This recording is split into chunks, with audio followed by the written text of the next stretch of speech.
विनती करती हूँ कि हमको ऐसे बुलाओ।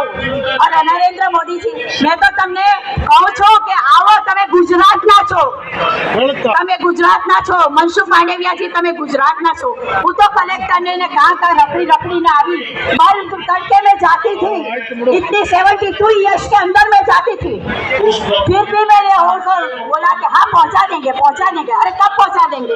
अभी तुम्हारी एक गुजरात की बहन, आपने बोला था हमको, राखी फेंकते थे, बोलता था कि बहन मेरी तुमको कुछ तकलीफ हो तो खत लिखो।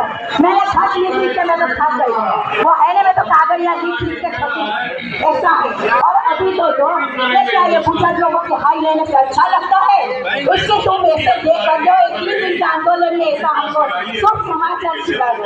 और मैं आपको विनती करती हूँ, जो मुझे कुछ भी कुछ गलत बोला गया है तो मुझे क्षमा कर देना। और ऐसे बोलो वंदे वंदे भारत माता की। अब हमारा पेंशन जय हिंद जय भारत।